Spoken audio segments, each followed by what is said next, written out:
Howdy, y'all. Welcome back to another episode of Rednecks Rising, your favorite anti-racist, anti-capitalist, anti-fascist Appalachian podcast, where we uncover all the stories about Appalachia throughout history that you've never heard, and the stories about Appalachia in real time that'll have you hooting and hollering one way or another and cussing about capitalism by the end of every episode, guaranteed. I'm your host, Chelsea. I'm a proud Appalachian woman based out of the Great Smoky Mountains of Western North Carolina, where I grew up, planted my roots, and never could bring myself to leave. I brought this podcast to life after figuring out that organizing my community as a leftist wasn't actually that hard when I started seeing my neighbors for the struggling human beings that they are. And now we're on this learning journey together, where we sit down once a week. It's either me by myself digging into some mildly infuriating but usually also pretty fun topics about Appalachian culture and history and so on, or me sitting down to chat with another one of our Appalachian comrades from up or down the mountain range about the good work that they're doing on the ground to bring our community closer together. For today's episode, Reverend Oliver Snow takes us to church, y'all. The Church of Mothman, that is. If you haven't seen his content on TikTok, well, buckle up and get ready, because Reverend Oliver Snow, aka the Reverend out of Huntington, West Virginia, is the founder and Reverend of the Holy Dionysian Church of Mothman. Oliver takes us on a journey that starts by telling us about the conception of the church, which was an effort that started out as a joke after putting up blessing boxes next to the Mothman statue in Point Pleasant as a way of turning a meme into organizing mutual aid for the community. And then y'all know how it goes. We end up just having an amazing ADHD-fueled conversation about what it looks like to organize with small actions. The idea that we don't have to organize massive protests. We don't have to know everything about everything that's on the town hall agenda. Oliver and I bond over our shared understanding that organizing starts with baking a pie for your neighbor, leaving it at their door. It starts with small conversations. It starts with potlucks and block parties. It starts with knowing who your neighbors are and the ancestral practice of collective interdependence and the lengths that white supremacist capitalism has gone to foster fear of our neighbors so that we don't step into that practice. Then we touch on the nonprofit industrial complex, the connection between cryptids and the queer community, and the blurry lines when it comes to trying to define Appalachia geographically. I get just a wee bit emotional over the way that Oliver explains how Appalachians don't quite fit into traditional middle-class white culture, and then we get fired up again over the idea that folks need to stay in Appalachia so that we can make this place a place where our kids don't have to leave, that it's our responsibility to make this place the home that we remember it to be, the home that we know it can be, the home that all of us deserve and need when it all comes down to it. But whoa, I am getting way ahead of myself. Before we jump into all of that, y'all know the drill by now. We got some business to take care of first. So I just want to start off by thanking the 17 monthly patrons that have been supporting us each month with financial contributions over on our Ko-Fi page. We don't have a Patreon, but we have an alternative page that some of y'all may know about as our Ko-Fi. I'll post the link in the show notes for this episode, but you can also find that over at kofi.com/rednecksrising. And on that page, you can become a monthly contributor. You can also throw a one-time contribution our way. You can buy some merch, or you can just follow us to make us feel good about ourselves. This podcast, after all, is made possible by the patrons who support the show. And right now, the monthly supporters who make this show possible are, drumroll please,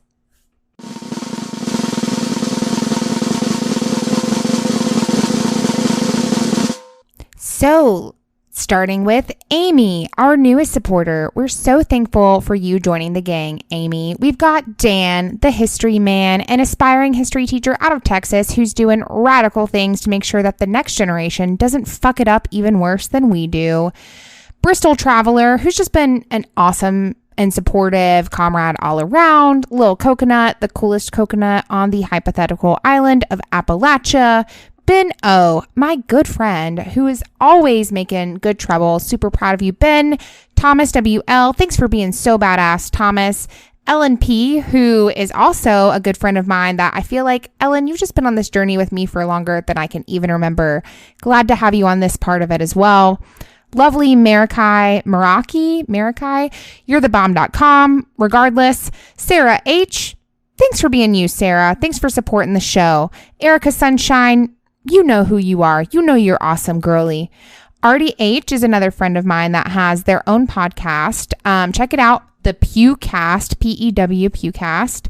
Artie's awesome, does amazing pride education work around the queer community and integrating safe spaces for the queer community in faith and spiritual spaces. So then we've got Melinda. Thank you for being one of our very first supporters, Melinda, and for just staying true to the cause this whole time. Jessa Ray, you're so great. Thanks for making the show possible. Tweeds, another good friend of mine from Western NC. So grateful for your solidarity, Tweeds. Logan, a solid, stellar social worker from Central NC that I have always looked up to and appreciated. We've got Cecil M, another supporter with so much solidarity out of Western NC. And then Ruffian, our very first supporter of all time, who's still around to this day. Feel like we need to get you a special prize, Ruffian. So I'm going to think on what that could be for a little while. And just want you to know that I am super grateful for all that you do to make this show possible. And other than the list of folks that I just named for all y'all listening, you should know that this podcast is a labor of love made possible by my stomach ulcers, La Croix, and don't you dare fucking judge me for being super white and drinking La Croix, and my ADHD. I don't pay my bills with this podcast. I do work full time. I don't make a solid income off of this, but instead, I use the money that comes in from supporters to cover the costs of publishing and producing the podcast. So paying for things like our production platform, the equipment we use, and so on and so forth. And then I take half of what's left over after every couple of months, and I make sure that it goes towards a person or group of people who are doing good work on the ground in Appalachia so that we can keep paying things forward. And if you want to join the list of folks that I just named, or if you want to contribute to a one-time basis contribution that also helps keeps the podcast alive, you can head over to our Ko-Fi to do any of those things. And I want you to know that financial support isn't the only kind of support that is critical to us at Rednecks Rising. You can also support us by giving us a follow on social media, sharing us with your friends, spreading the word, saying, hey, look, friends, Appalachia isn't a lost cause. There's a rich history of multiracial, anti-racist organizing that is still happening to this day in those hills and hollers. Spread the word. Let's change the narrative together. And on that note, I think that I've actually somehow scheduled out enough interviews through the rest of this year that we should have a pipeline of fresh content to give y'all through the end of the year. But I'm still looking to schedule interviews through the next few months for episodes that will get published early in 2023. So if you or someone you know has a radical story to tell, you don't have to be a community organizer or consider yourself one. You can be a musician, a homemaker, a teacher. Radical transformation takes a lot of shapes, y'all. Whatever you are, whoever you are, please connect with us so that we can sit down and chat on the show, especially Appalachians who hold intersecting identities that aren't typically represented or historically represented in media. Appalachians of color, Black Appalachians, Indigenous Appalachians, Latinx Appalachians, queer Appalachians, and so on. I do know that at some point I'm going to need to take a break in producing content sometime in the near future, just to keep myself sane. It's good for my mental and physical health, but I will keep y'all updated on the plans around that, and we'll let you know when the break's going to happen so that you can prepare accordingly. And I just appreciate your understanding and flexibility around making space for my full human self. Okay, I think that about does it for our housekeeping for today. So I think that might mean that it's time for our trivia question of the day. Hey, Chelsea. So for our trivia question today, I was just curious when the first Mothman sighting supposedly was. What year, to be exact? Ooh, great question. I'm gonna have to think on this one. So y'all stick with us. We'll find out the answer after today's episode.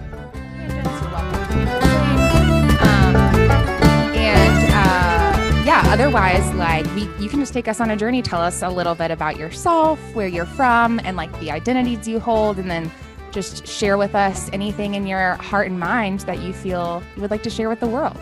Okay, so my name is Reverend Oliver Snow. You can just refer to me as the Reverend. That's kind of the name I've been going by on my social media platforms. I am the Reverend of the Church of Mothman. I kind of created Church of Mothman within the Huntington community to kind of be a mutual aid network. A mutual aid network for everyone, but very specifically the trans community of Huntington, because I realized we weren't really able to connect with each other very well, and there was no real spaces for us specifically. We have bars and things like that, but there was no place for trans people specifically to meet up, and I feel like our political goals are very different than some of the wider queer communities. So this is what I get for muting myself. I mute myself because my toddler, by the way, is in the other room, and occasionally, as toddlers tend to do, will get quite loud. So I completely understand. I have a 6-year-old, so yeah, I completely understand that. Yeah, I'm excited for the 6-year-old phase. There's so much already. Their little personality is just shining at 2. But, oh my gosh! So when did you get started with the Church of Mothman? So Church of Mothman kind of started as a joke, actually. So I had put up a blessing box in Point Pleasant. By the Mothman statue, because I don't know if you guys remember the meme that was going around for a little while about the Mothman statue. I'm so sorry. There was a meme going around about the Mothman statue for a while, and people were just leaving tons of beans at the statue. Beans? Yeah, cans of beans. And I was like, well, people are leaving these beans anyway. So why don't we put something there and encourage people to leave things other than beans, and then the people in the community can come to that box and get the things they need. And so we had set up this box. I had set up this box. Me and a friend of mine painted it. And it was really pretty. We put it up by the Mothman statue. The mayor of Point Pleasant sent 5 men to come remove it, a box that I had put there myself. So we sent beans to his office. Yes! This is the kind of direct action that I thrive on as an organizer. I'm so excited about this. Keep going. Sorry. He had ended up sending out cease and desist letters to a couple different people because they were sending him so many beans and he was so confused. So we ended up doing that kind of direct action. And, I started, sorry, my cat has decided to join the conversation. My dog will probably do the same at some point. She wants nothing to do with me unless, I'm, unless your attention is elsewhere. Yes, unless I'm doing something important. So, we started joking that I was the preacher of the Church of Mothman. Me and a few of my friends. And then I was like, we could maybe do something with this. We could maybe, create something that's really cool. and that really helps people out and builds community. The point of the Church of Mothman, more than anything, is to build strong communities, because then people can decide where to go from there. You know, and it doesn't have to be big things. It doesn't have to be, you know, going out and having a protest. Have a potluck. Have a, you know, a block party. You can a cookout. A cookout. Bake a pie for your neighbor and leave it at their door. You know, it doesn't have to be these big, massive actions that that create this very real change. And you get to know the people you live near. You know, I think a lot of the reason that things can go so awry, especially when it comes to like policing, is that people just don't know who their neighbors are. And so because they don't know who their neighbors are, you know, if with a lot of these white communities, especially if someone moves into the neighborhood, a Black person moves into the neighborhood, then they, like, you know, because people have internalized racism, they get suspicious. And then, you know, but if you know your neighbors, if you know the people who live next door, I don't know. I think we've kind of, I don't like to talk a lot about like traditional values and things like that, because I think overall we should be, you know, throwing away a lot of those. But I do think, you know, it's a good idea to, when somebody moves in, you know, bring them a basket of cookies. Like, it's not that big of a thing to do, just so those people know that you are a safe person in case they need something. Yeah. And I almost think it that kind of practice is almost even deeper than like a traditional value, and is almost even like an ancestral or like cultural value, that like welcoming in of someone new to the community, the neighborhood, the tribe, whatever. And I think part of what makes white supremacist capitalism and like all of the forms of oppression that stem from it so successful is the, like, at the root of it, the isolation of all of us and like the division of all of us. And so this shows up so clearly in the ways that you're describing, like in our own neighborhoods, the ways that they've successfully prevented us from even getting to know our neighbors, the people who are literally next door. Well, we're incentivized, right, to be terrified of our neighbors. You know, exactly. You know, you see these TV shows, the serial killer next door. You know, like, I've hitchhiked across this country, and I can say with absolute certainty, most people are good. Most people are. At the very least, most people are doing their best. Most people do not want to hurt one another. They really, truly don't. And I think we sometimes forget, especially with, you know, the way the news cycle is, you know, that most people do not want to hurt each other. It's just not in our nature. We're a collective species. We've survived as long as we have because of our ability. I'm so sorry. God, I don't know what's wrong with me. I think it's because I swept my house today. I was going to ask, you're not sick, are you? I hope. No. I swept my house today because my cat sheds everywhere. And so I think I just kicked up some dust. But so, God, I don't even remember where I was now. I'm sorry. Most people do not want to hurt each other. Yeah, no, most people don't want to hurt each other. Most people want to, they want to make connections. They want to make friends. And I feel like we've kind of created a society that's so individualistic that we don't trust one another. And we don't really have a lot of those deeper connections as people. I feel like we are encouraged for a lot of our relationships to become transactional.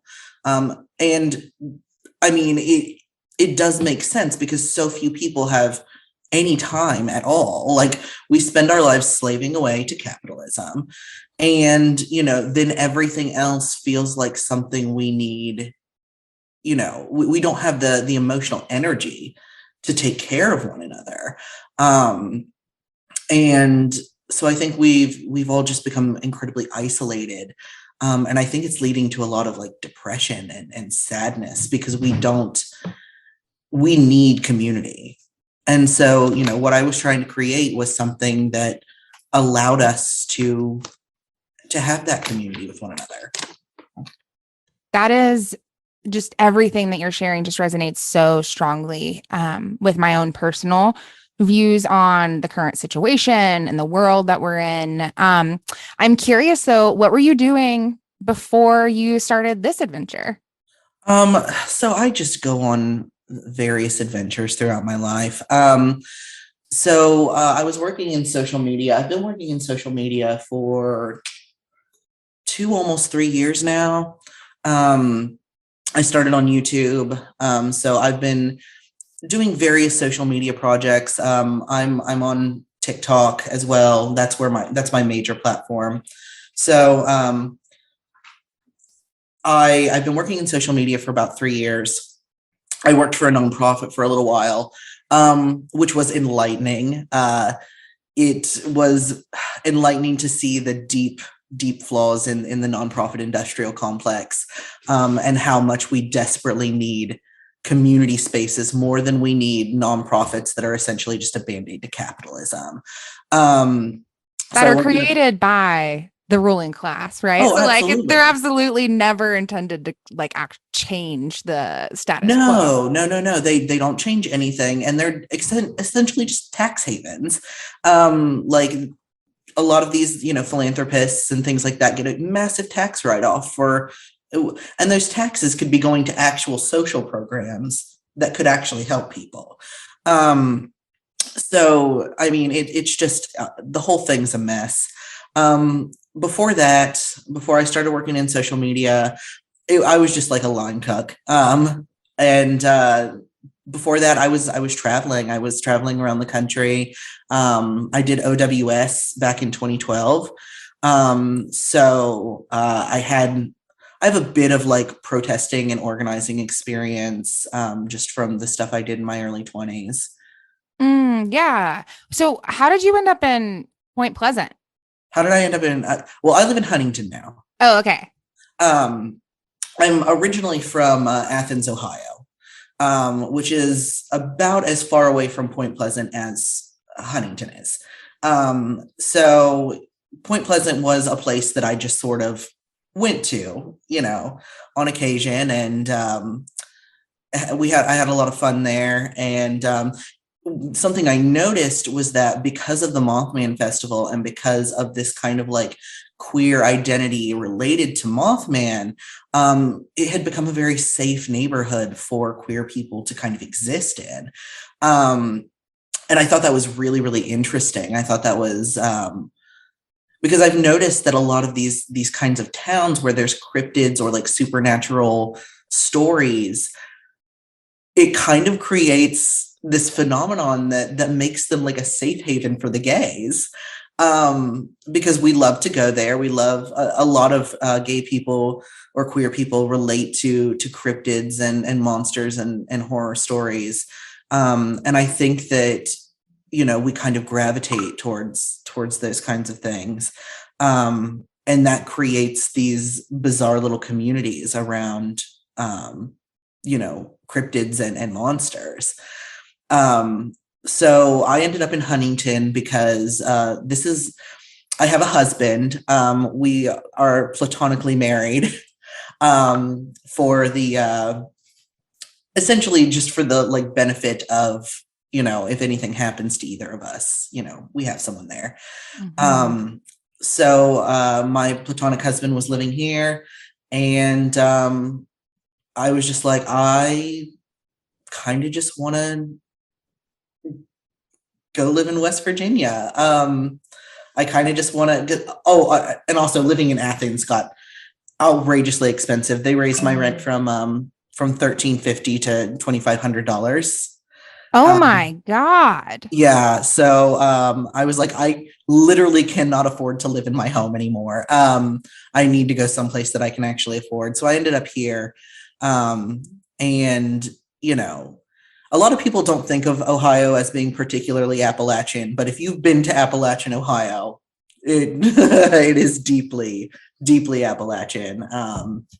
It's definitely got its own vibe going on. Yeah. And I said this in a an interview with my friend Nelson from Dixieland on the Dixieland of the Oh, I Proletariat love podcast. Nelson. Yeah, so great. When he was like, how do you define like Appalachia and like the borders and stuff? And I was like, really? I don't try to. Like, I think that it's like most man-made boundaries, like pretty arbitrary and like very ambiguous and flexible. And if a group of people identifies as Appalachian, like that's probably because they are Appalachian. Yeah. So I really appreciate you like surfacing that kind of tension that around Ohio as one of those areas. Yeah, well, Northern Ohio and Southern Ohio are two entirely different worlds. Northern Ohio is much more like the Rust Belt. The Rust Belt with corn. And like Southeastern Ohio is very much like you have like the rolling hills that then become like, the Appalachian Mountains and the hills and hollers and the culture that goes along with that. Yeah, that makes a lot. And I mean, almost every state in the Appalachian region is similar in that the only state that is fully Appalachian Mountains is West Virginia.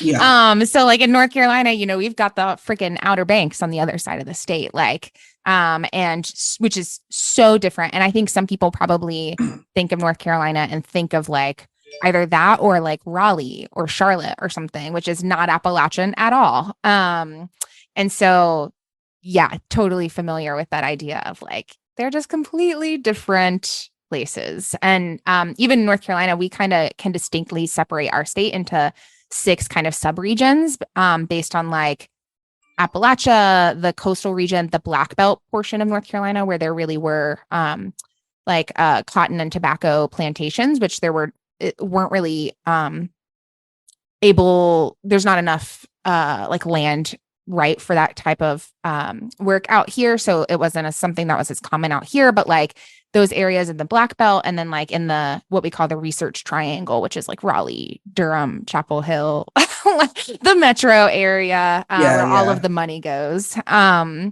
So yeah, I definitely understand that and see that in Ohio. And that actually for me clarifies part of my family was like separated into branches. One branch ended up in Ohio and the other branch ended up here where I grew up. And I'm like, oh, okay, well, that actually makes sense that they ended up in Ohio as part of the region. They didn't I feel like Appalachians, if we end up leaving, we end up in another part of the region at some point. Oh, definitely. Like I said, I traveled this whole country and I'm just like, time to come back home. Yeah. Like I feel like culturally Appalachians have a difficult time fitting in other places. There is kind of a stigma around being Appalachian, and I feel like they just sniff us out. I went out west, and the way I was treated was odd. It was odd. But there's also kind of out west, there's kind of a mentality of, I feel like Appalachian people tend to be very blunt. And very honest. And when you go out west, that there's very much a culture of like niceties that I don't think exists as commonly here. It definitely still exists here, but it's not like a cultural staple. It's not common. I think so honestly, I got like a little emotional when you were saying like Appalachians don't fit in like other spaces. And I think really what it is that we don't fit in like heavily like white spaces for the most part. Like, oh, absolutely. No, when I was traveling, I never fit in white communities. And people ask me a lot, they're like, outside of Appalachia, what is your favorite part of this country? And I said, the Deep South. And people out west were shocked. They were like, why? Why would you want to go down there? The people are so racist. And I'm like, that's why you don't hang out with white people. You don't have to do that. Like you can just, hang out in Black communities, make friends, eat way better food. And yep. So yeah, no, the Deep South is wonderful. The culture is wonderful. New Orleans is one of my favorite places in this country. Yeah. Atlanta is one of my favorite places. And like, I think that yeah, it's just, and I just got, like I said, pretty emotional. Cause I think, so I'm in like also in like the nonprofit kind of professional sphere in my day job and have been for a while. And like, it is so both socially and professionally, it's very clear to me that people are challenged by the way that I show up in spaces. Because it is that bluntness. And like, I think particularly there's probably like a caricature around like Southern Appalachian women. That's like, we are loud, we are brash. Like, we're not gonna be, there's no like, oh, bless your heart, passive aggressive. It's just like, we will fucking tell you how it is. And then if we need to go toe to toe, that's what we're going to do. There's very much those kinds of women here. I always call them the Tammies. Their names are like Tammy or Jackie, and they're like biker women who like every miscreant in town like lives at their house. Exactly. Yeah. So because they can keep them in line. Exactly. They're the only ones who can. So yeah, no, I think that, the other thing about Appalachia too, is that I don't think a lot of people realize that we don't really live in a super patriarchal culture. It's very matriarchal. The women are the ones who keep everyone in line.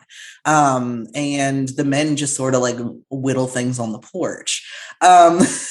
So I came from a strong matriarchal family. My grandmother was very much the matriarch of the family. And I think that structure it builds us differently. Yeah, absolutely the same in my family. I think about my granny, who was she would grab you by your ear. She was the boss of that house and really called the shots. And I think about her husband, my Pop B, who was like, he was out in the garden, he would do some canning, but he was also up and literally every morning making bacon and biscuits for breakfast. Like she wasn't barefoot in the kitchen, she was like all the shots. And that was very much how my family was. My grandfather did the gardening, and he mowed the lawn, and they both cooked. I think because they both did for sure. Just because I think my grandmother enjoyed it, but so yeah, no, it was very much not a like barefoot in the kitchen kind of culture that I grew up in. And my grandmother didn't make bacon and biscuits, but my aunt sure did. My aunt is actually from Hendersonville. So Hendersonville, yes. North Carolina? Yes. Oh my, that's like right down the road from me. That's awesome. Yeah. No, I have an aunt out in Hendersonville, North Carolina. And every time we would go out there, I spent like most of my summers there because my grandmother would go down and visit her sister. So we ended up going out to my aunt's house, and every morning bacon and biscuits and scrambled eggs. So I can definitely relate to that. And even now, like my current family structure, like I have a kiddo and I have a partner who is male, and he's really more of the homemaker type than I am, and spends most of his time raising our kiddo and taking care of a lot of the domestic labor, because I am probably because of part of how I was raised in a matriarchal household, but I'm just like, I got to work all the time. I have so many projects that I am excited about, and I can leverage that to like provide under capitalism. And so which is a very like, I think antithetical to the kind of views that people have of Appalachia. Oh, absolutely. I think another like I had noticed in the questions you sent me. I don't think people really associate Appalachia with queerness. But West Virginia has the highest population of trans youth in this country. I think there's this sort of weird mindset that queer people just sort of like pop up in a Cabbage Patch in San Francisco, and that's not the case. Or Denver, yeah. Yeah. We're born here, and a lot of us don't want to leave, and we have just as much of a right to be here as anybody else. And so because like, when I talk about here's what's happening in my state, in my area when it comes to queer people and queer rights, People are like, well, why don't you just leave? And I'm like, and go to a city that I will never be able to afford. Like, what do you want me to do? People who don't even like me? Yeah, with people who don't like me. All my friends are here. My family's here. My life is here. Like, why should I have to pick up and move just because these people want to have a problem with me for existing? I have done nothing wrong.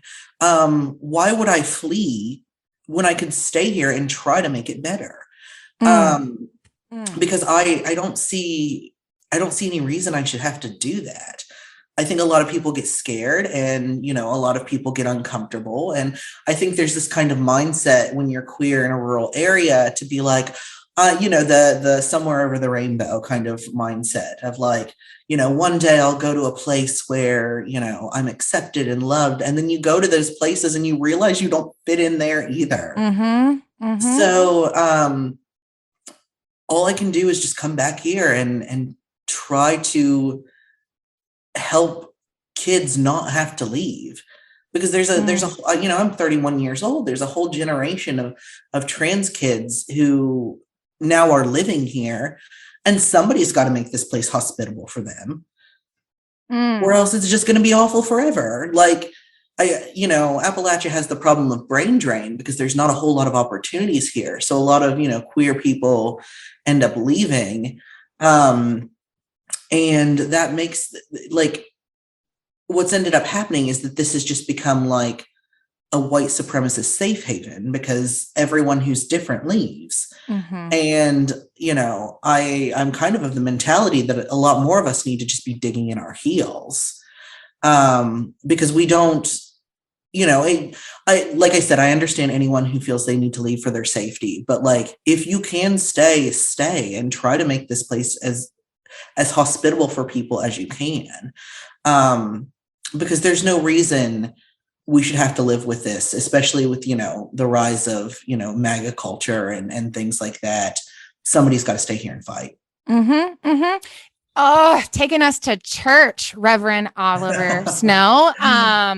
No, for real, because it's like literally I have said these exact same things before from the perspective of like the intersection of being a queer woman and poor growing up in Appalachia, where I was like, literally, I grew up and fortunately had the support of a whole village that like raised me. My granny, my aunts were raising me and my cousins like in the same bathtub.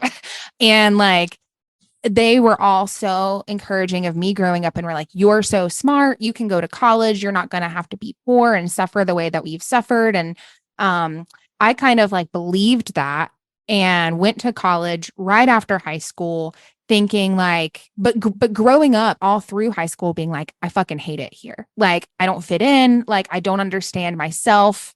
I don't feel like I understand how to exist in the world because of the ways in which a lot of like the white supremacists, like Floridians, were retiring here and bringing in their shitty brainwashed like perspective. And like, so then when I started college, that kind of shifted as I was like exposed to more like systemic understanding and like, a bigger picture understanding. And then what really did it was like 2016, I graduated from college, had my 2 degrees, and was still fucking waiting tables and still cashiering, which I've been working since I was 15. And at that point, it was, everyone said, oh, you've got to get out of here if you want to actually make a life for yourself. And I saw that that was true too, because my whole generation of people who went to high school with me, if they did go to college or like pursue something other than food service or retail, then like they weren't here anymore, right? Like they did not live here in Appalachia. And so I've never heard anyone else like really talk about it from that same perspective and put the words like help kids not have to leave before. But that was exactly like, I felt that was the choice that I was given to, where it was like, okay, well, like if that was a choice that I could make because I could somehow afford to go wherever these jobs are, then like I would be leaving behind the entire community that gave me everything, that even gave me the opportunity to pursue a better life. And I would be like, what about all of the people who don't have that chance? Like the people who did have kids that were 6 years old by the time that they were my age at the time, like the people who didn't have transportation, who didn't have a community. And like, how is it okay to say that like, oh, we'll just like leave it behind? That's the answer. And then the other choice was like, or we can fucking fight as a community and reclaim the right to self-determination, to be able to thrive together, to be able to take care of each other and live the best version of our lives as Appalachians in our full authentic identities. Absolutely. And here's something I think that people forget, especially, in conversations around like coal. Like, obviously coal needs to die. It's dying already. We don't have a choice. Our environment is not sustainable when it comes to coal. And, it's not something we can move forward with. However, something that I need people to understand about Appalachia is that we don't have these like middle management jobs that exist everywhere else. There is food service, there's retail, there's social services, healthcare, and coal. And coal is the only one of those that pay worth a damn. Mm-hmm. So, of course, people are apprehensive to give up coal, and people are apprehensive to have new industries move in because everything that's come into Appalachia has been boom and bust.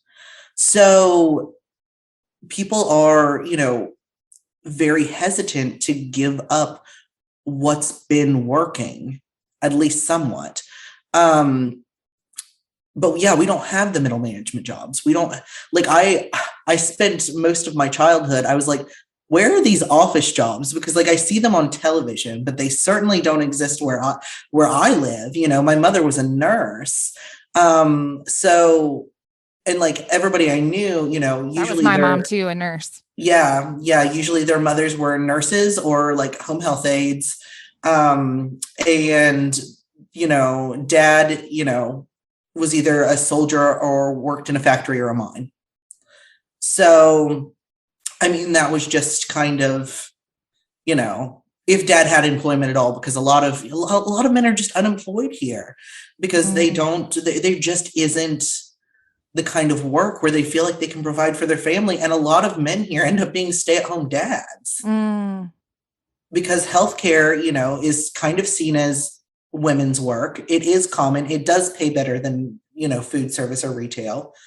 And so a lot of women are the ones working in our communities. Yep. Yeah, that checks out.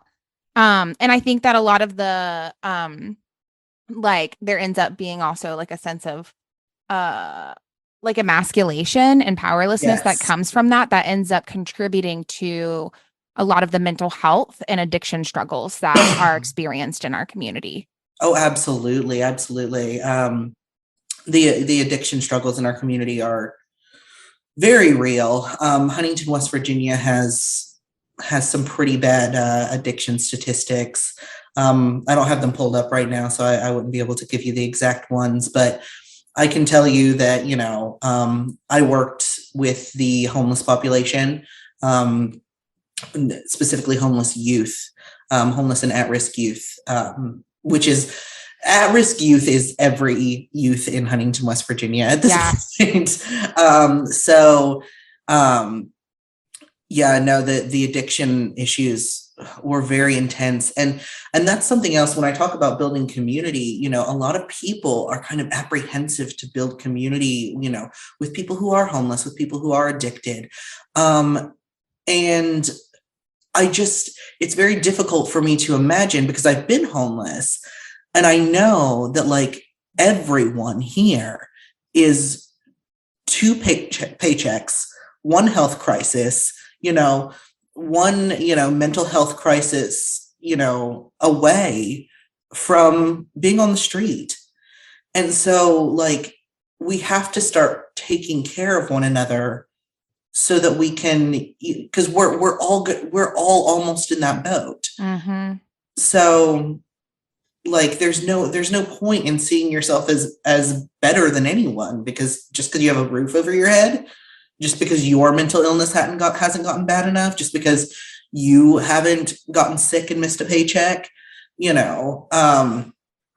we're all, you know, we're all at risk for losing everything. Everyone in Appalachia is, I'd say almost, with the exception of like the landlords. So, the which generational oh God, wealthy.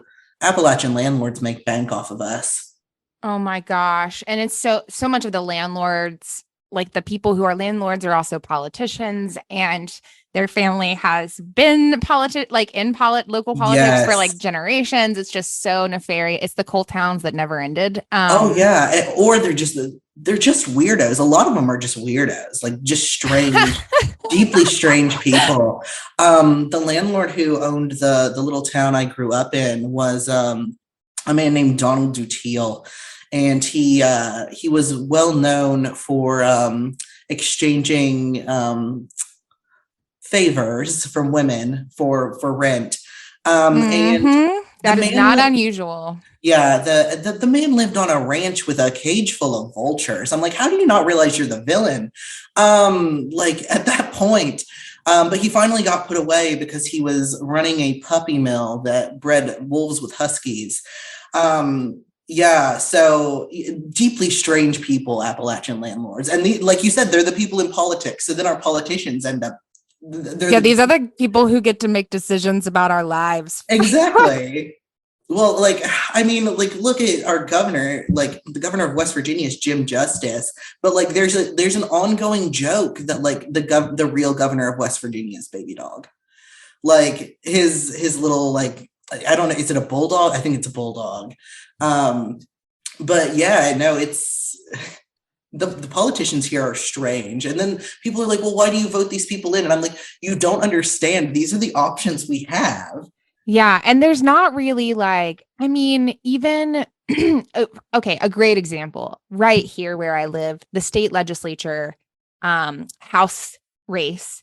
It's like we got a choice between a Republican who is an outright, like, overt racist, or a Democrat who is exactly the landlord that you just described, like the landlord who owns a significant portion of our county, who is very fucking weird and creepy, who has been rumored to creep on people in ways that I'm not gonna get charged with libel or slander for, so I'm just gonna keep that to myself, but like also is accused of having some of the worst living conditions. Like literally people refer to this person as a slumlord.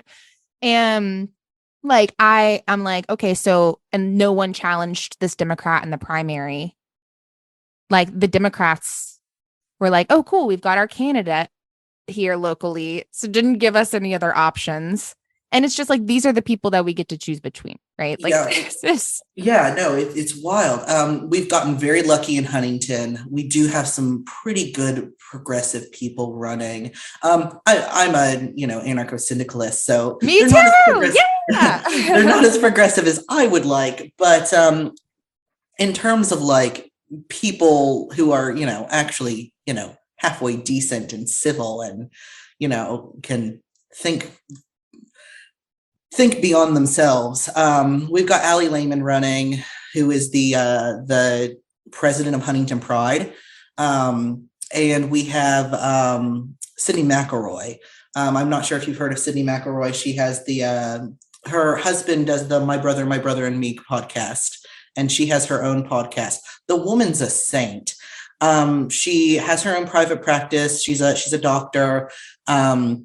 And she also dedicates a day every week out of her practice to go to the homeless shelter and take care of the people there.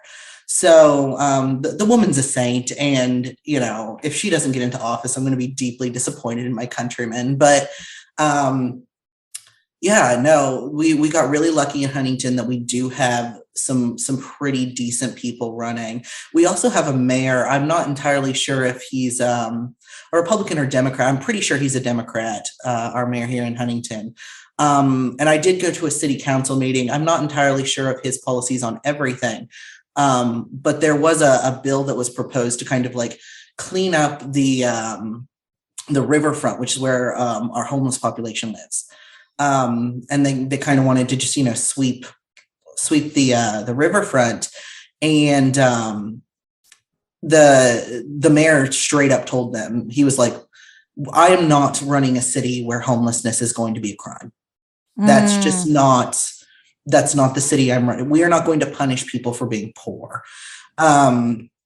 So, you know, a lot of respectable people, but I feel like there is a certain level of like having a moral compass amongst Appalachian people, especially like lower class Appalachian people, where, you know, we can get into mischief, we love raising hell. Yeah, we love raising hell, but there's also this kind of mentality of like, no, some things are just wrong, and it's wrong to criminalize being homeless. It's wrong to, treat your neighbor any different than yourself. And unfortunately, I think a lot of that has been lost within the MAGA movement. It has killed culture. Well, that's what white supremacy sets out to do, right? Oh, absolutely. Absolutely. And I think that,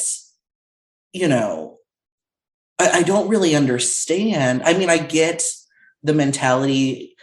I think a lot of people here voted for Trump, not even over policy, but because he was raising hell. And, people out here do not trust establishment Democrats. There was no way Hillary Clinton was ever going to win out here. That just wasn't the case. People are looking for change. Yeah. And I think going back to what you were saying about like, when we were talking about how Appalachians are different because we are brash and straight to the point and aggressive. And I think that one thing about Appalachians is we hate fake shit. Like we don't do that, like, two-faced, like talk behind people's back instead of taking it to them. Like that's part of our moral clarity, is like, just take it to the person directly. And I think, and like that authenticity. And I think that even though Trump is not authentic, I think he was the closest thing to that level of like authentic, brash, like not beating around the bush. Whereas like other politicians and establishment, besides being like corporate fucking politicians, which Appalachians just hate because of corporate leadership and money and blah, blah, but like also snooty. They're snooty, they're two-faced, they're fake. And Appalachians hate that shit. Like we're just like, get that out of here. Like I can see right through you, Yes, exactly. I think that, that was kind of, because I mean, I had a coworker who, this woman was ride or die, would have done anything for me. I'm a transgender man. And, this woman had no problem with gay people, no problem with trans people, no problem with Black people or people of any race. And, but she voted for Donald Trump. And when I asked her, I was like, why would you do that? Like, and she was just like, I don't know. He seemed more like me than, any other politician that was there. And I'm like, but he's not, because you have a heart. You have a moral compass. He does not. But it was that kind of like rebel attitude. And,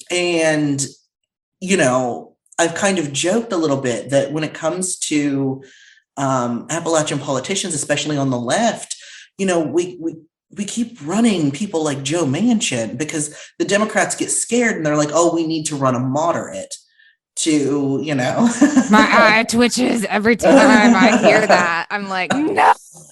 Yeah, they're like, we need to run a moderate because this place it's a red state. Yeah. And I'm like, no, what you need is a rock star who leads with labor. Yeah. Like you need someone with a distinct personality who leads with labor. Because a lot of progressive candidates could win here if they didn't necessarily play the culture war. Like I think that, those progressive politicians should be firm in their stances on human rights, obviously. But I think, we could be phrasing things differently. We should, instead of being like, I support, trans rights, the right to individual freedom, the right to bodily autonomy, the right to create your own future, where, union strong, where, we support workers' rights. These are things that progressive politicians could run on and win. Because, and they got to be ballsy, you got to be a little ballsy. And I think that's why in some of the bigger cities here in West Virginia, Charleston has a transgender city councilwoman. And she had given a speech at one of our Pride events. And she said, I gained the support of rural working class people because I just simply went door to door as a trans woman into bars and was unafraid. And that's the thing, is that you kind of just have to be fearless and be ballsy and really kind of shoot for it. And people will respect that. And see them as humans too, right? Yes. Like give them the opportunity to express their full humanity, which their full humanity is complex and may look like someone like the woman that you described who loves you as a transgender man and who may have also voted for Donald Trump, and that those two things do not define like who that person is or whether they are hateful or whatever. So like, I think that's like, that is, I just appreciate so much of that, because that's like really my approach to community organizing is like, no. We got to stop this, like, trying to educate people or like trying to inform them or like teach them what is right and wrong. It's like, no, meet them where they are, value where they are, validate where they are. Value people. And what something I think a lot of people, in bigger cities, especially in blue states, don't really understand is that there is a massive difference between rural working class Appalachian people who voted for Donald Trump and the alt-right. Yes. The alt-right is an entirely, Ben Shapiro is not the same as like Bobby Joe who lives down the street. They are two entirely different people with two entirely different life experiences. And, I think, we were talking about don't try to educate people. I think you can work education into conversation. But like, go have a drink. Like, exactly. Go have a drink and talk about these things as people and try to, see where that person is at, because a lot of times they're just being given the wrong information. It's not that they're uneducated, it's that they are deliberately misinformed. Exactly. Yes. So like this was, a propaganda campaign. It's full of lies. It's full of misinformation.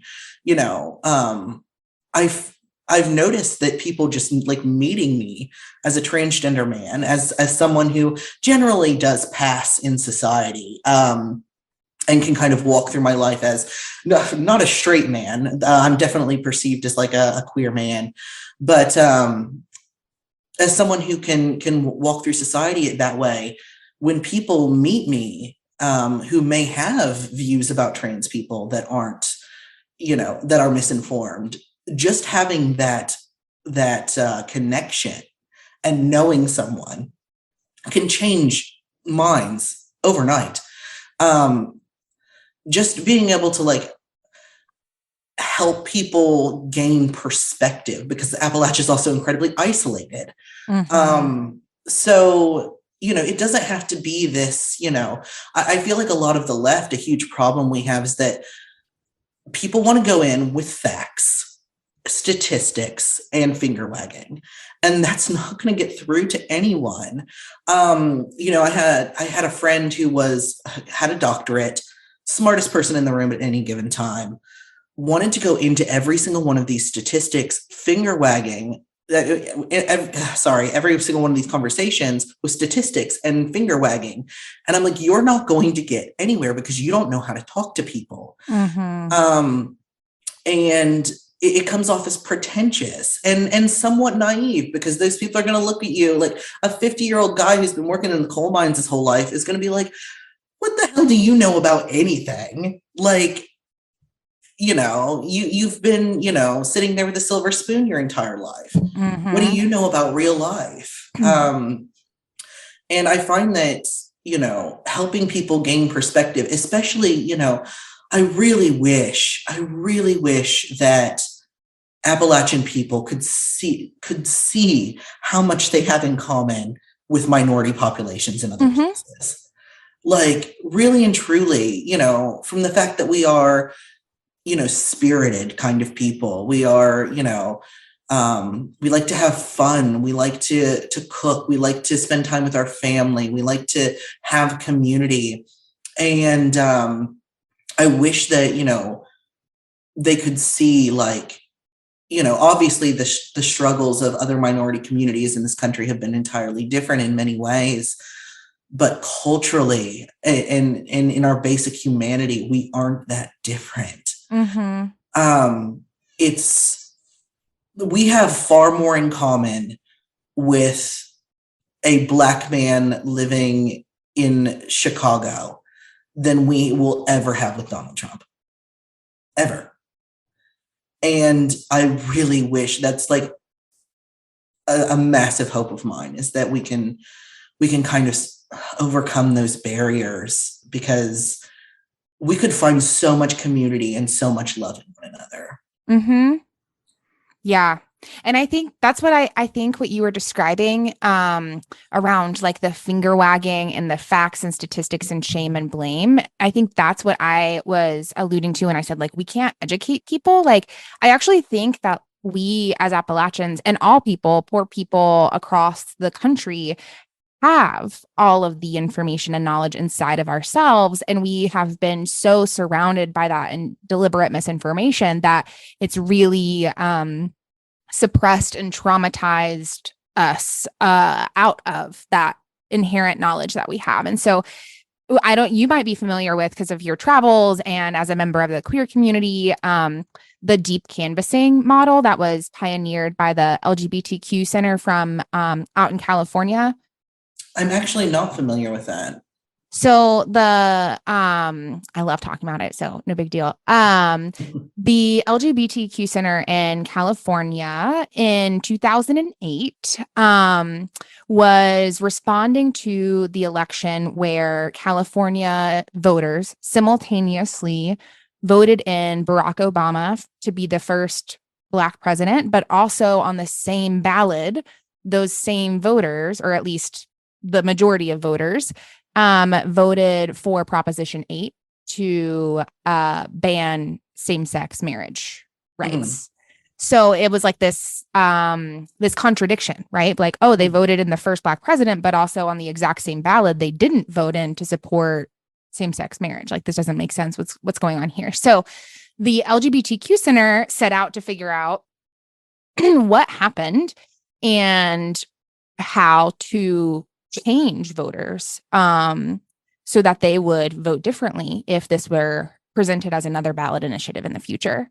And so the model of deep canvassing that they tested and ended up, after many, many years of investing in research, and that they found to be most effective was like not just us sharing our personal experiences as like a transgender person or a Black person with the person at the door, but also really using skills rooted in compassionate curiosity and strategic questioning to elicit the person's real lived experiences with the same type of issues or like underlying thing that the conversation was about. So in the situation when they were having these conversations in California, they would actually talk to the voters about their experience with marriage, not necessarily their experience with queer people, right?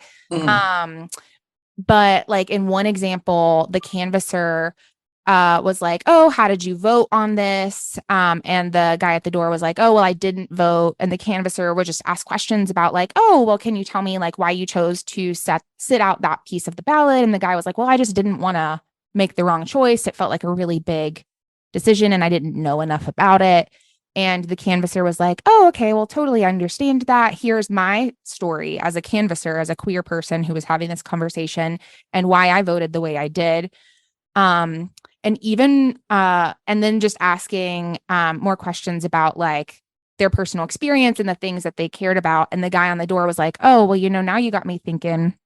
I have this cousin who is a lesbian and has a partner, and they can't get married. And I was just thinking about like my wife and how she had major surgery, and it was really important for me being able to be there with her at that time. And like basically got this guy at the doors to tell his own story about his wife. And like he ended up getting he like cried at the door talking about how he wouldn't have known what he would have done without being able to be there for his wife in that moment, and how painful it was to imagine his lesbian cousin not being able to have the support of her partner or wife in a similar situation.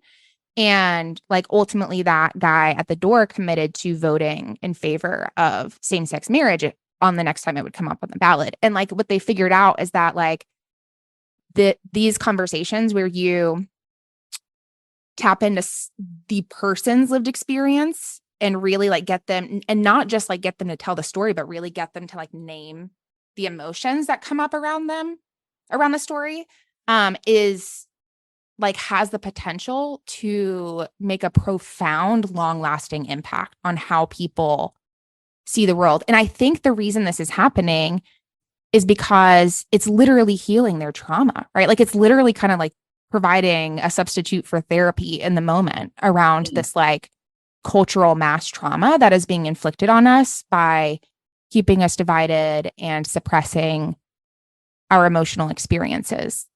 Oh, absolutely. Absolutely.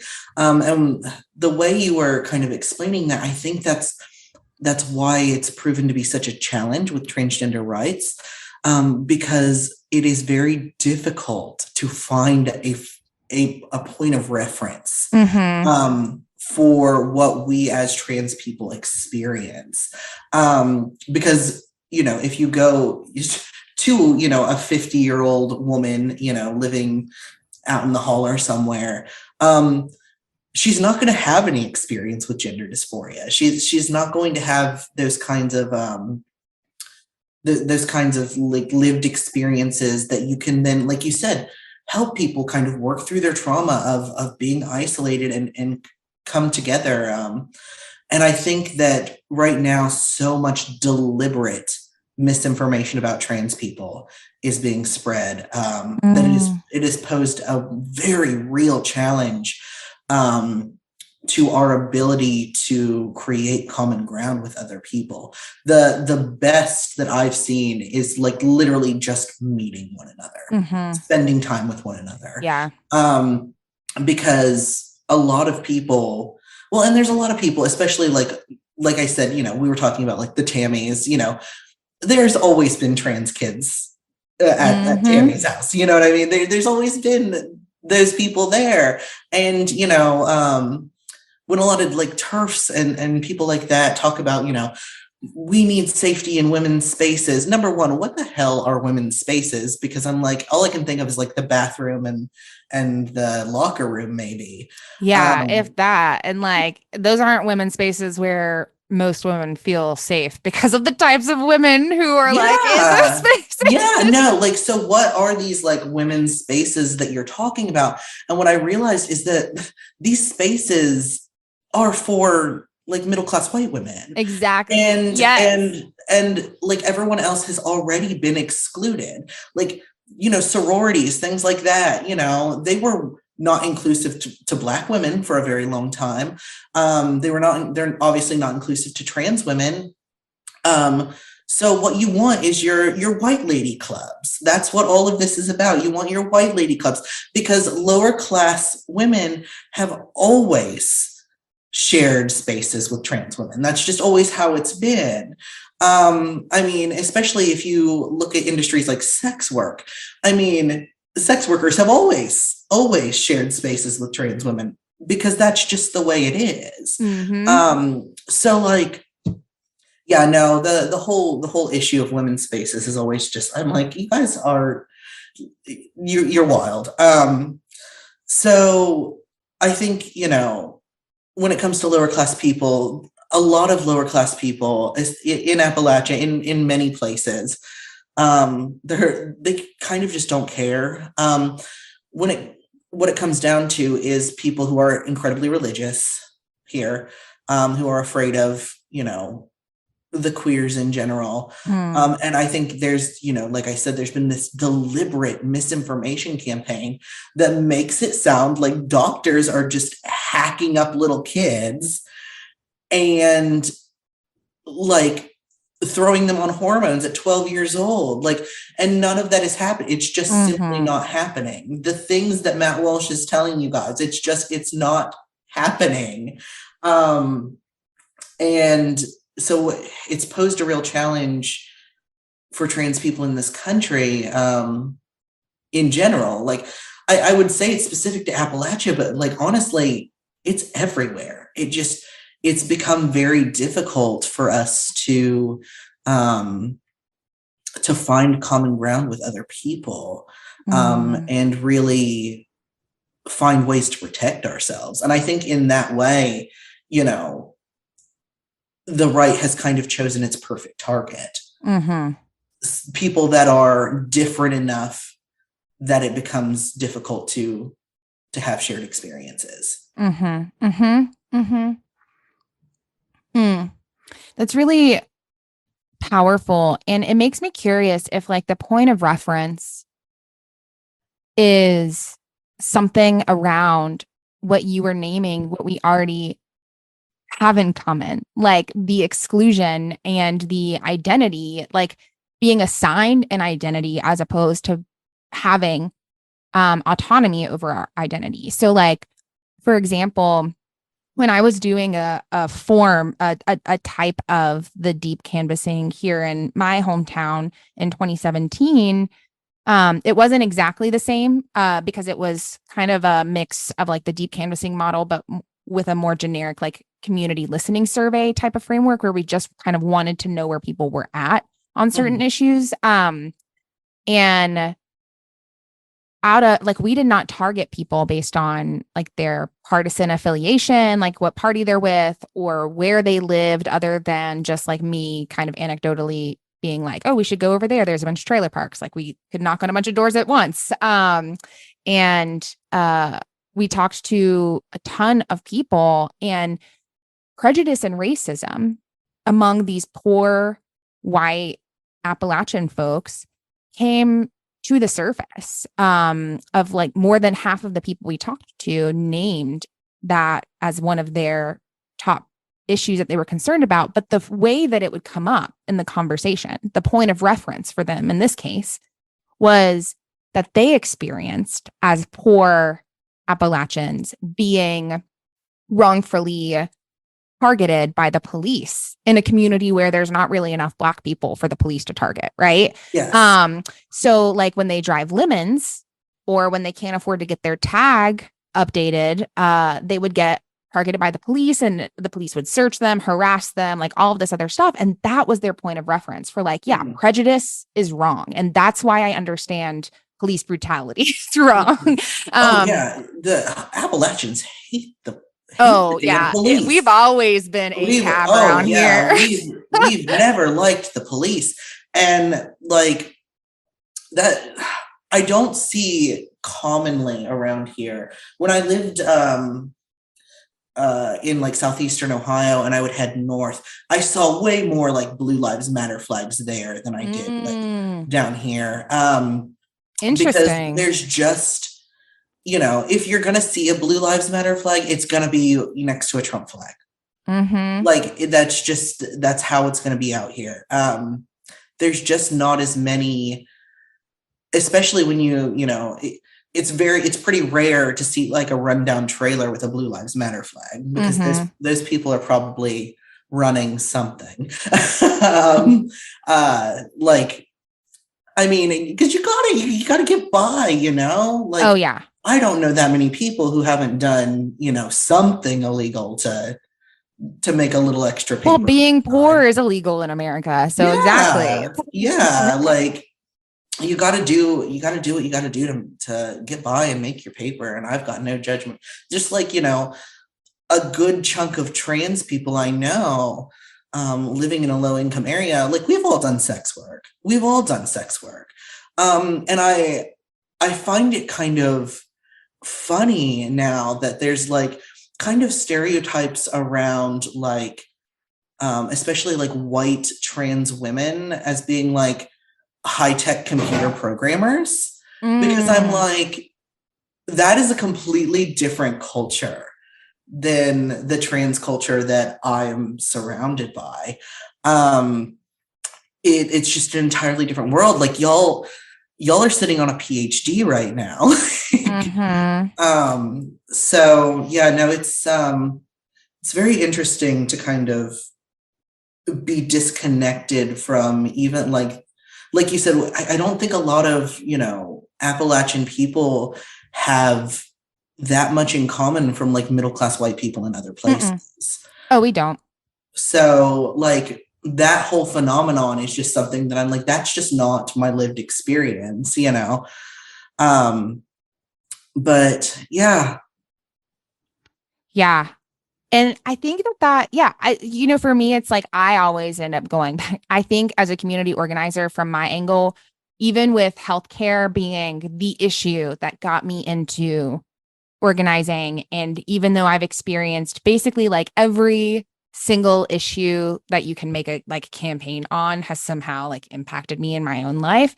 And I think that for me, it all comes back to like, there's no war but class war. And class war is the ultimate fucking unifier across race, across gender identity, across religion, across all of these differences.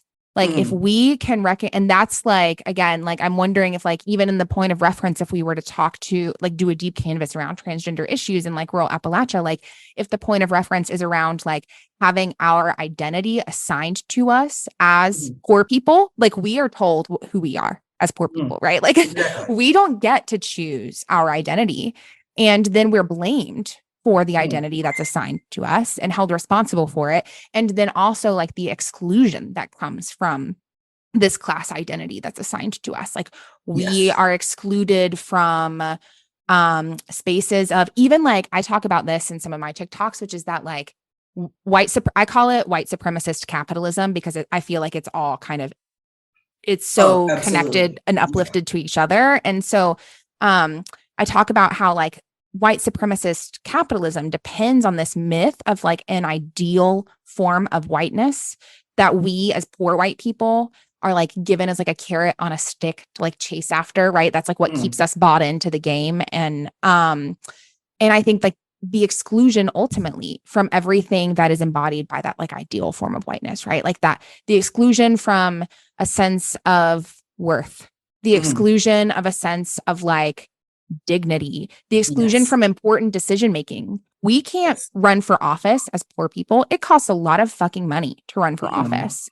And sometimes poor people don't even, like we were talking about, not even voting, because who the fuck are we going to vote for if our people can't run for office? Well, and somebody who lives out in nowhere, they're not going to use the gas. They're not going to take off work to go vote. So there's such a large chunk of our population whose viewpoints aren't even being counted. There's such a large chunk of our population whose viewpoints aren't really known. Because a lot of people out here are like, religious. So when it comes to like queer rights, can be kind of shaky.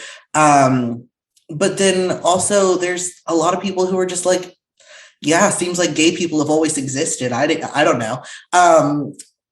And something I've noticed when it comes to race out here is that there is this kind of cultural myth that, was propagated by white supremacy of like the other Black people. Like, most towns around here have like maybe one or two Black people. And that's just, that's Jim. He works at the corner store. He's a nice guy. You know what I mean? That's not the Black people that they're talking about. They're talking about the people in the inner cities. There's this myth that I've noticed around here, that people, Black people in the inner cities are like inherently dangerous. They're different. They're other. They are, they sell drugs and kill each other for no reason. And that's just simply not the fact of the matter. Like it's just, there's this myth that's been built that, these systemic issues that exist in Black communities don't exist. And if people knew that these systemic issues existed, I think they'd realize we have a lot more in common than they realize. Well, and even starting from that myth, like the same myth has been sold about our communities, right? Like we are just backwoods, violent, aggressive, ornery, like morbid was a word that I saw used in one of my mutuals comments. Like that's who that's like the version of the inner city myth for Appalachia, right? And it's like, and they are just lawless. They are racist, bigoted, backwoods, uneducated, like all of these things. And it's like, and I think a lot of Appalachians say the same thing that you're saying about like, if people only knew what Appalachians have been through. And it's like, if we can get folks to like, ooh, like there it is, right? Like if we can get them to grab onto that and be like, yes, exactly. And like, if they only knew, and we're not the only ones, y'all. Like one way that I have, I've noticed to kind of bridge that divide, is that people in both of these communities don't understand that we're both facing a housing crisis. One of the biggest shocks I had when I first started TikTok is I made a video talking about like Appalachian landlords. And it was like kind of like the conversation we had earlier, more silly, just kind of talking about how weird they are. And the amount of people in my comment section that lived in cities that were like, rural people don't rent. You guys all own your own homes. It's generational wealth. And I'm like, no, that is very much not the case. Tell that to my $1,300 rent that I'm paying every month. Exactly. So like, it was shocking to me how many people who lived in cities did not realize that we were all out here paying We rent. would own our own homes if all of these damn fucking Floridians and halfbacks weren't buying all the homes up and pushing up the cost of housing and only coming to stay in them when it's pretty outside. Oh, I know. And the one myth I've realized around here that I've talked to a lot of people about, because a lot of people, they'll go to the city for a job, especially if they work like construction. So what they're seeing is a lot of Black communities in the inner city being like renovated or developed in some way.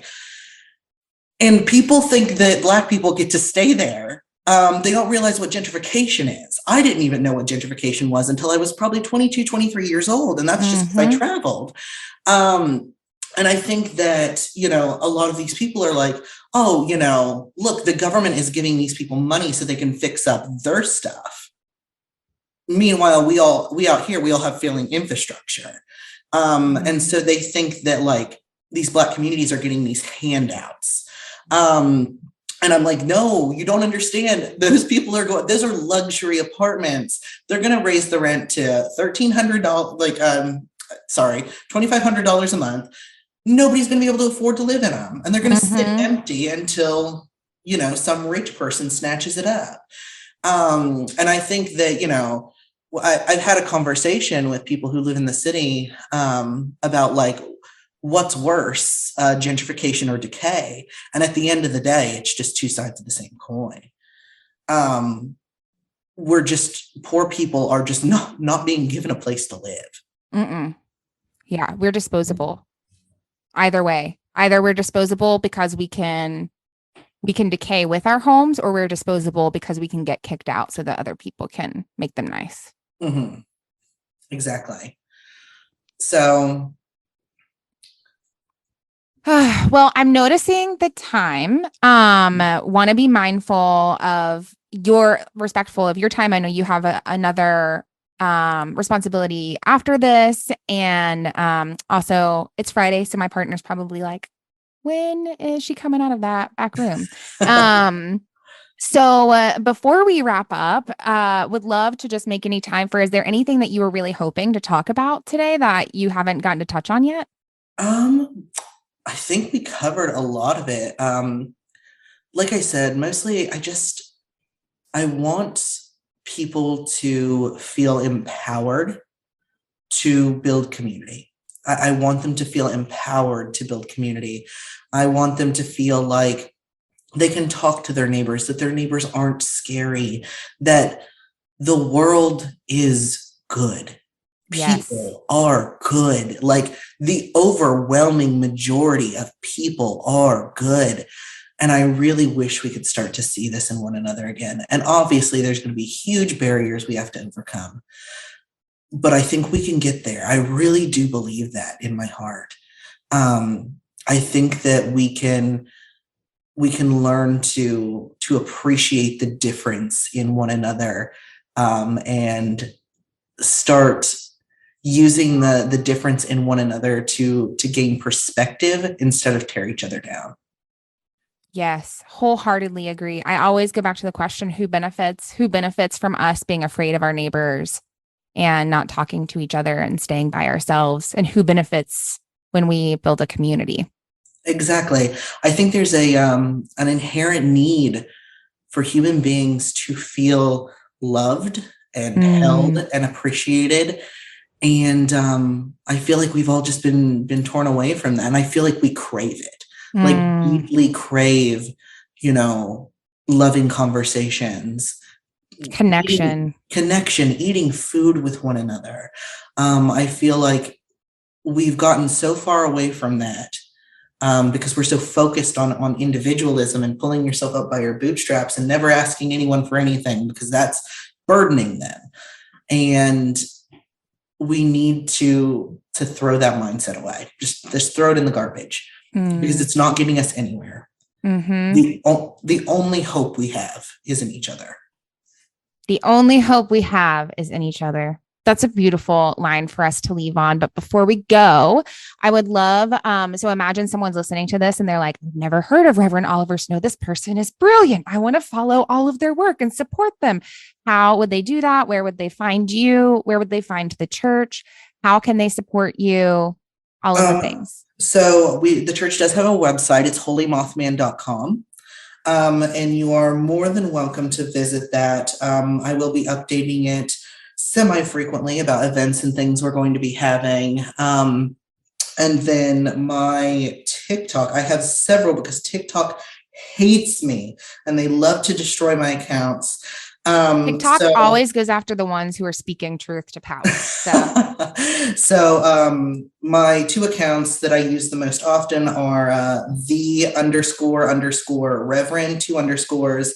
And the other one is the __ Reverend. So those are my 2 accounts on TikTok. I also have an Instagram, which is rev.cornbread.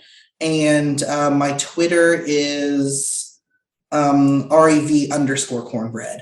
So if you would like to add me on any of those social medias as well, I would really appreciate it. And I'd love hearing from you.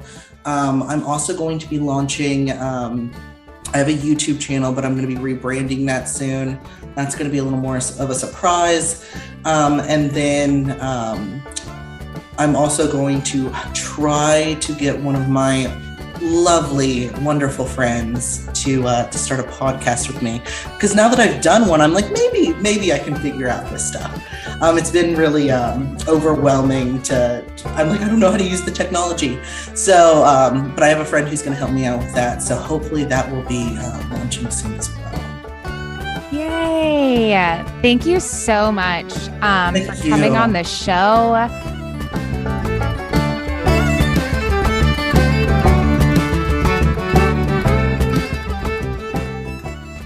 All right, y'all. That wraps up today's episode of Rednecks Rising. Thanks for tuning in this week. Next week, I'll be back. It'll just be me, and who knows where our ADHD will take us. Don't forget to check out all of the links in the show notes to support our show, to support the Church of Mothman, to support Reverend Oliver. And before we go, we have to know, what is the answer to today's trivia question, Chris? Hey, Chelsea. So our trivia question was, when was the Mothman supposedly first sighted? For some reason, the date 1886 is coming to mind. I don't know. Actually, it was 1966. It's disputed whether it was 1966 or 67, but, you know, there actually was a newspaper article in 66. Very interesting. Thanks for shedding light on this fun fact. All right, y'all, Lord willing and the creek don't rise. We'll see y'all next week for the first episode of November. Take care now, you hear?